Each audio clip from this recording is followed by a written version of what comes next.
गुण मिलाएं तो मिलाएं किसके साथ? क्योंकि आजकल जो रिश्ते टूट रहे हैं उसमें पति पत्नी तो कई जगह बिल्कुल ठीक है। कोई कहता है कि माँ के कारण रिश्ता टूट रहा है, वो कहता है उसकी माँ के कारण टूट रहा है। कोई कहता है बहन के कारण टूट रहा है, कोई कहता है भाई के कारण टूट रहा है। तो किस किस के साथ गुण मिलाएं भाई? ये गुण होने कौन से चाहिए? ये गुण हैं संस्कार के गुण।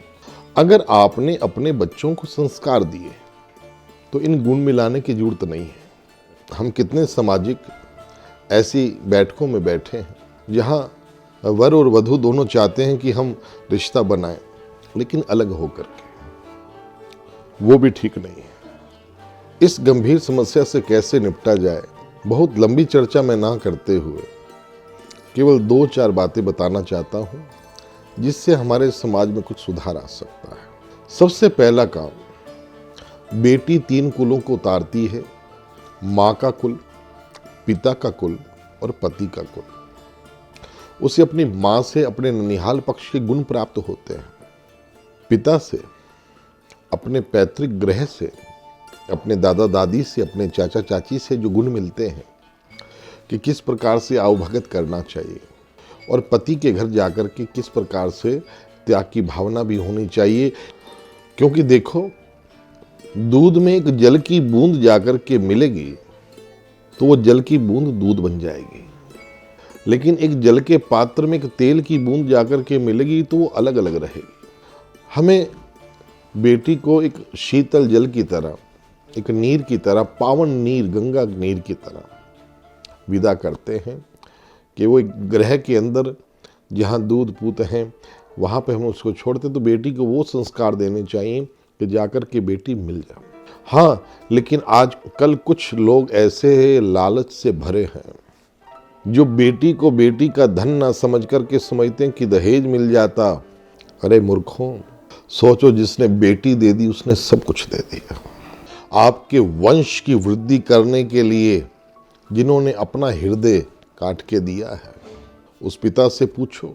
और मैं उन सामाजिक लोगों के प्रति भी बड़ा विचारणीय होता हूँ कई बार कि जो किसी बेटी की शादी में जाकर के, किसी के भी विवाह में जाकर के जब खाना खाते हैं तो कहते हैं ये वाला सब्जी ठीक नहीं बनी, वो ठीक नहीं। अरे एक माता पिता ने अपने जीवन की पूरी पूंजी लगा देते हैं अपने समर्थ के अनुसार वो अपने बच्चों की शादी में। एक, कभी तो किसी की कमी ना निकालना।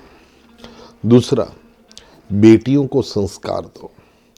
तीसरा, पुत्रों को इतना समर्थवान बनाओ कि उन्हें अपने पत्नी के घर के धन की इच्छा ही ना हो, बस। और परिवार में इस प्रकार से सहेजो। वर वधू से, आजकल के पति पत्नी से मैं एक बात कहना चाहता हूं, समस्या किस घर में नहीं होती, जहां 2 बर्तन होंगे वो बजेंगे। लेकिन अगर कोई परेशानी आई है और वो आपके बेडरूम में आप उसको सुलझा लेते हो तो वो पति पत्नी की है, आपकी अपनी आपसी अंडरस्टैंडिंग है, आपने किस प्रकार से उसको दूर करना है। अगर वो बात आपके घर के आंगन में आ जाती तो वो बात परिवार की हो जाती है।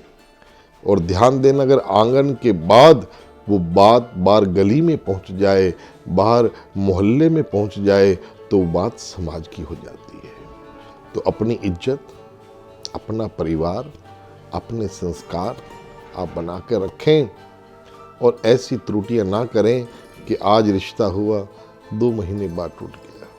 मैं उन माताओं से भी प्रार्थना करना चाहता हूं कि देखो, आपका हृदय बड़ा विशाल है, आप चाहती हो कि मेरी बेटी खुश रहे, तो बेटी से रोज रोज कुछ ना पूछें कि तूने क्या खाया क्या नहीं खाया।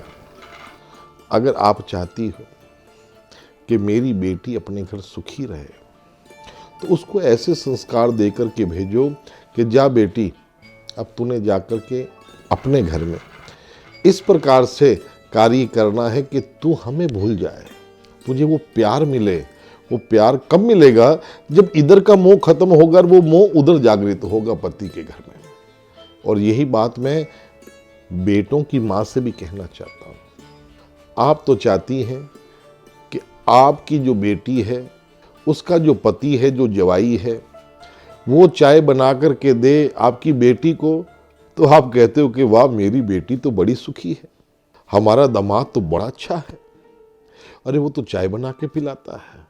और यही काम अगर आपका बेटा करता है आपकी बहू के लिए, तो आप कहते हो कि इसने तो वश में कर लिया। अरे ये प्यार है, किसी के लिए प्रति काम करना। आजकल बच्चे पढ़े लिखे हैं, एक दूसरे के प्रति समर्पित हैं, वो दोनों मिलके काम करते हैं, तो बड़ा प्रसन्न होना चाहिए आपको। यही प्यार तो है जो एक दूसरे को बांधे रखता है।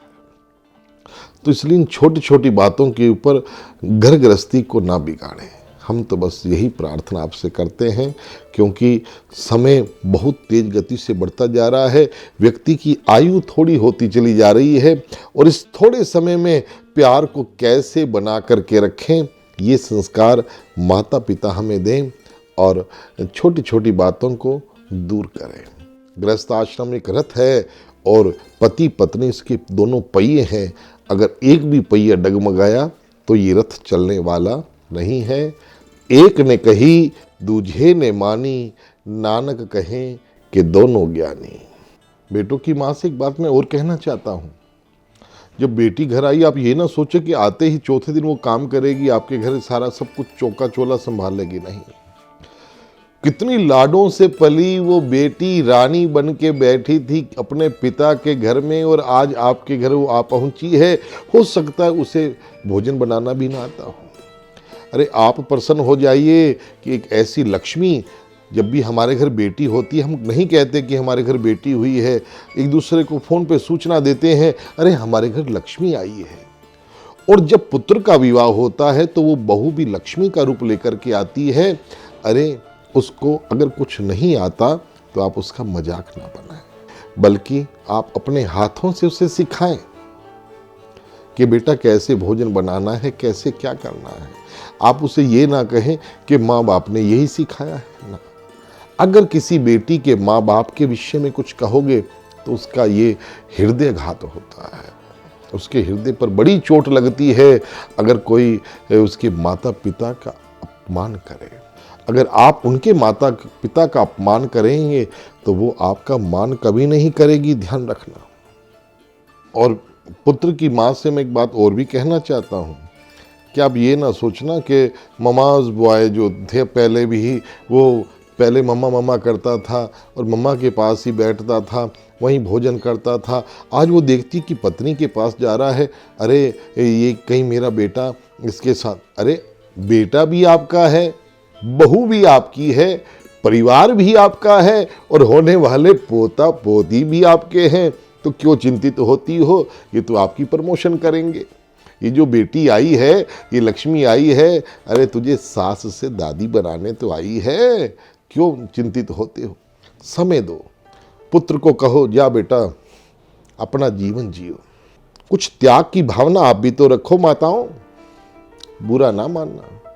मैं माताओं को नहीं समझा रहा, माँ तो माँ होती है, लेकिन फिर भी कई बार छोटे भी ऐसी बात बोल जाते हैं कि बड़ों को अच्छी लगती है। बस इन्हीं बातों के साथ फिर भी अगर हो सकता है, अगर हम समाज के किसी काम आ सकते हैं तो इसी चैनल के पे आप कमेंट्स बॉक्स में जाकर के कुछ कमेंट इस प्रकार से करें ताकि हम भी आपको कुछ अच्छा रिप्लाई कर सकें। आप हमसे संपर्क करना चाहते हैं तो हमसे संपर्क भी करें। समाज की इस बुराई को हमने दूर करना है और ये सब हम मिल कर के कर सकते हैं। जय श्री राम।